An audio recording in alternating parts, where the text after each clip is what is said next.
As a person that's sitting outside of a car watching her car go down the track, where are you now here at the U.S. Nationals versus the first race of the year watching your car go down the track? Well, I'm thankful that we're all the way pregnant. I'm over 7 months pregnant, and so when I miss being in the car like I do this race, I go, okay, all right, there's bigger, better kind of things coming down the pipe. But actually coming into this race, I was trying to remember, when's the last time I didn't race the U.S. Nationals? And it brought me back to, I think, 2010. I was working on a car, Brian Thiel funny car, but since then I'd raced pro mods, or whether it be for DOT racing, Don Schumacher for those years, and I'm like now Tony Stewart racing. So it makes me very appreciative of what the sport's given me to be able to step out of it. But it really does suck just watching. Like, Tony's doing great in the car. He doesn't really need my coaching anymore, unless he has questions. I work with the crew chiefs on the car side of things, but I'm in this weird limbo time of like, all right, pregnancy's underway, the crews are running well, we're getting ready for the countdown, and I guess I just got to get ready for my countdown. Do you find that you're more adjusted now, months later after watching the car go down the track? You're not ready to step in the car now? You've mentally relinquished those duties? I have relinquished them. I let myself enjoy being outside of the car instead of like agonizing about missing it. I let myself, enjoy being out. But then just recently I thought about, no, I need to keep sharp. I need to keep in that zone for when I get back in. Don't know when that'll be. Don't know if it's next, whatever. 26 probably more than likely.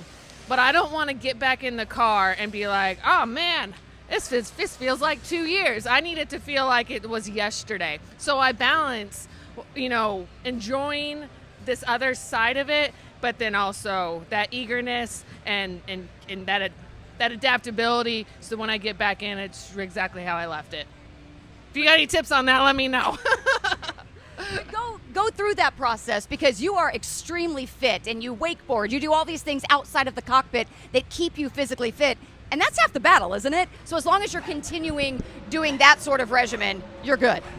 I would like to think so, but I didn't realize how much being pregnant would take away from those activity type lifestyle things. I don't wake surf, just there's certain measurements, or there's certain periods in pregnancy of what you can and can't do. And I think we've just put so much on the line. I've invested my career and put that on hold, that I'm trying to give this baby the best shot it possibly can of making it through. So, man, no one told me, as you know, pregnancy is 10 months. Oh, yeah, that's the biggest lie out there. It's not 9 months for you ladies that are trying.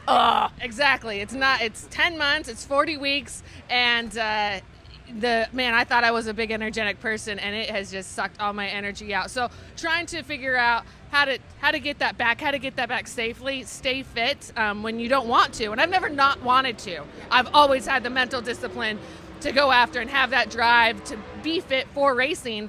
And now that I don't have that for racing part, but I have it be a healthy mom part, but I don't have the energy, man, it's all wild. It's like from tuning a pro mod over here to tuning a nitro car. They're both very difficult, but they're completely separate. And I'm looking forward to getting back in. I like I said, there were never going to be any promises, but I can't imagine life without me driving. So I'm working on the business side of things. You know how Tony doesn't agree with this, but I do. I would like to build another team and be able for Tony and I to race against each other. I wanted to talk to you about this. And I don't know why he's against this, but I want to hear your side first. Yeah. Well, for one, we'll get down to brass tacks. The capital to build that team, doesn't come from absolutely nowhere, and Tony's already invested enough. So I've got to come up with a way to do that, and then also the funding of running the team. So I just got in a nice, good spot with partners to now start all over again. But I guess that's the journey of life. I don't see myself bringing Tony outside of the car after he's been in what I'm going to say 2 championship contentions, 24 and 25. So there's a lot of question marks. That's what keeps me up at night. Those are the moves that I make business-wise of like this long trajectory. What's going to happen 2-3 years from now? How do I position myself? Our team, my brand, what is the NHRA currently offering? What's our media package like to be able to bring these big retail partners in for the bigger picture? And that's really hard when you haven't even had the kid yet. So I don't know. Well, there's certain things like mom juice. You're going to have an entire thing of strollers and diapers. That's going to go away after a few years. But there is a whole nother demographic of products that you can tap into, even through the stages of your child growing up. I mean, I thought building a race team was difficult. That took a lot of people. Building a nursery, not real difficult, but man, you got to educate yourself on a lot of things you never knew existed. We've got a nursery in Indy and in Arizona ready to rip, because not exactly sure anything could happen at any time, right? Over 7 months. So here's what I don't like, though, is taking apart a stroller is worse than retuning a funny car or top fuel car. Well, it's been about 10 years or so since you had your little one. Now you just push a button and it just, and then you just throw it in the back of the car. Like, your technology's gone a long way. But I think overall, man, I'm looking forward to making this very difficult decision in November. Can I make the World Finals being 10 months pregnant? But I really want to, because hopefully Matt and Tony are on championship lines. So I hope I'm hobbling around, water breaking on the starting line. I don't know. Because the opposite of that would be me staying home and being uncomfortable and us not being in a chase. So I don't know. We'll all see together.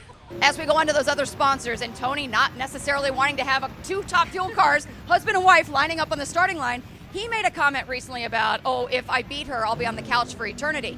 There's a whole nother level of sponsorship. Furniture! And who gets on the couch? Right. I mean, no, the adjustable mattresses and everything. I mean, we have one now, so I keep my legs up so they don't swell themselves off. I don't know. He doesn't want to face that. And I mean, to be totally honest, I was married before to somebody on another team, that worked on another team, and I was constantly competing, and we competed like all the time, on the racetrack, off the racetrack. And so Tony, he knows about like what I lived through with that.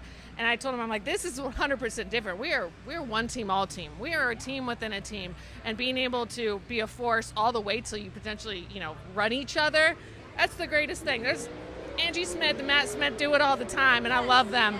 And I just see this as another challenge that hopefully I could do something that create another opportunity of racing for us that I never thought I would need to, but that's what life's about. One of the things that you have to continue to think about as a boss person is this funny car behind us, that you've got to include Matt in all these conversations, because I would imagine Matt, I don't care, we're human. It's like, what are they going to do next? Are they going to boot me out of the funny car so I can have two rails? These are conversations that you've got to have, I would imagine, to keep him at ease. Well, yes, but you have to remember we are talking about Matt Hagen here, where he was the one that begged Tony, you got to drive my funny car. You got to get in it. You got to warm it up. You got to drive it. And of course Tony did, and he loved it. And he ran a couple 380s runs in Indy. This was last year. We're like, Matt, probably wasn't the smartest thing to do. What if Tony loved it? And he's like, Matt, get out. But of course, that's a testament to that's how we work, is having that transparency. And I would say we have all of these weekly calls, different programs between the two teams. Matt is solid. Dodge is solid with us. Funny cars.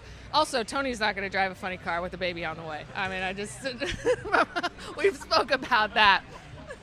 Matt is built for funny cars, and I don't see us as TSR existing without Matt Hagen and with Dodge's backing. So I pitched Matt as much as I pitched myself, because I pitched TSR as a whole in our three entities. So actually I had two big pitches last week, and I found myself rehearsing my Matt Hagen speech and what his personality is like and all his accolades and everything. So yeah, Matt's definitely not left out of any type of picture, and he's a very good fit into pretty much anybody that we're talking to. When I saw Tony on the golf course, we were talking about Matt, you, and of course him driving, and one of the things he talked about was he's surrounded by pros.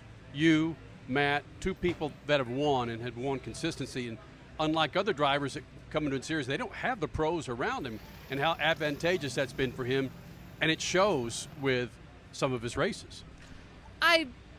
It took me a while to kind of absorb that and digest that. I thought, he's just being nice and, as he is. But as I thought about that more, I mean, he is right, but also he's selling himself a little bit short, where his talent base alone for how much he focuses on perfecting a craft, is, I think, really channeled to Tony Stewart and a few other ones in the world, right? How he is able to wrap his arms around whichever vehicle it is and maximize his driving potential.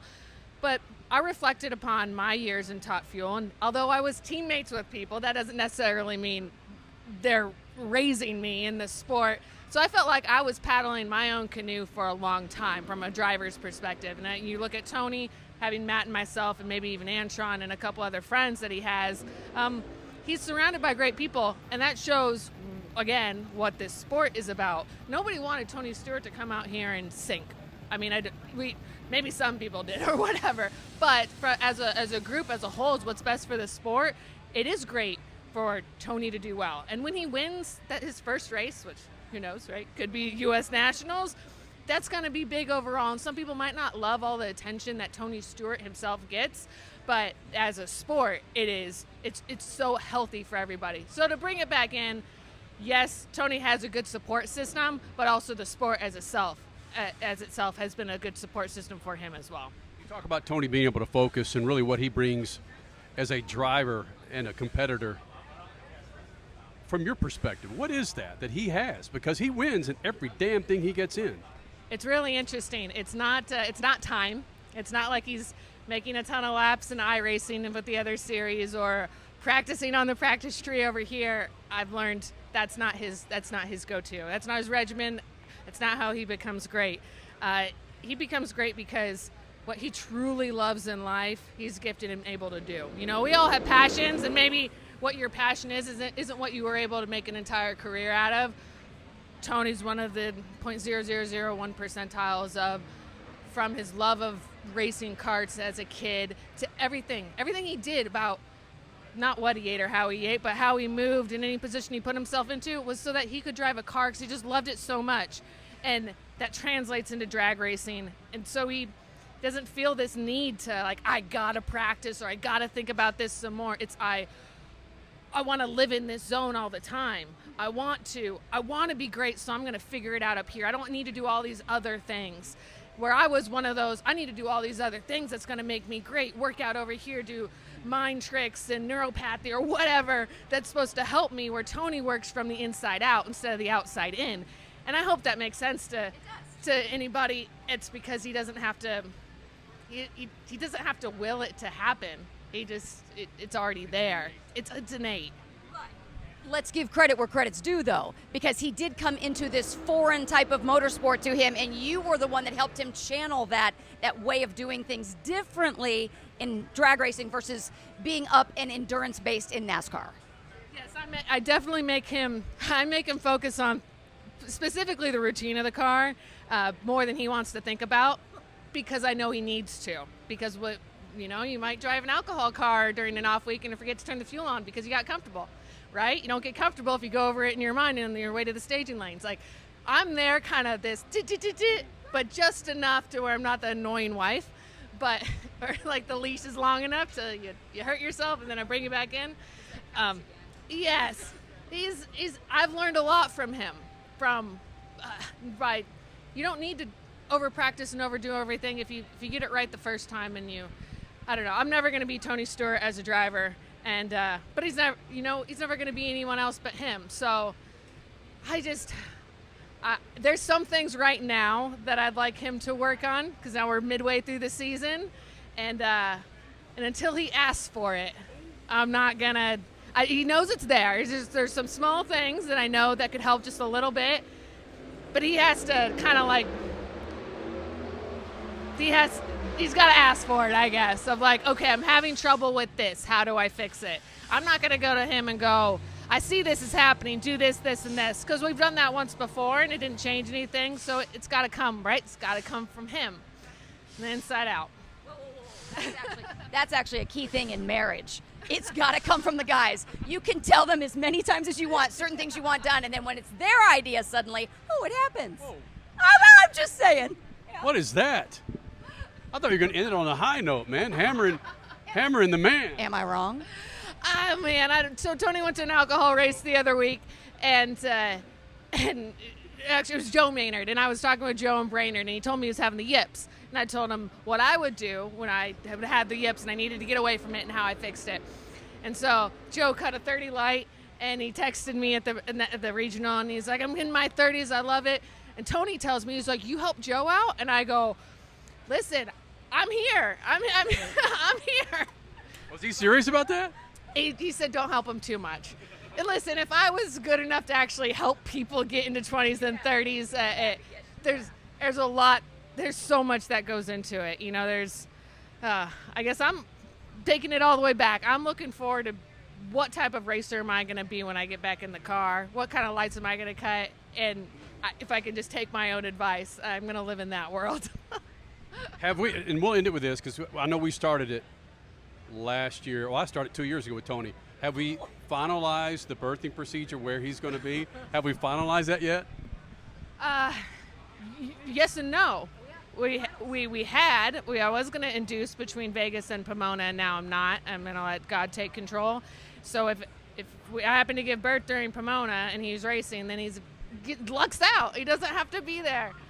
But he did say secretly, so don't tell anybody. It's just between us. He said that he would be in the room. So, I mean, okay. Yeah, I know. Whether he's standing after you give birth or not, he'll be in the damn room. Yes. I think enough people have hounded him, like, you don't want to miss that opportunity, and then, like, once in a lifetime thing. So, and again, don't tell anybody. And the Freaks, we were first on it when we had Tony Stewart on with us many moons ago, and they weren't even talking pregnancy. They weren't even married yet. No, they weren't. But we said, if they decide to have babies, I said, listen, Stewart, are you going to be in the birthing room? Are you going to be there to see your child being born? And he said, no, I'm going to be out in the waiting room with a six-pack and watching ESPN Sports Center. And it's come full circle. Full circle. Tony Stewart, either standing up or laying down, will be in the birthing room. Do I sound like I'm from 1930 when I say that? Birthing room.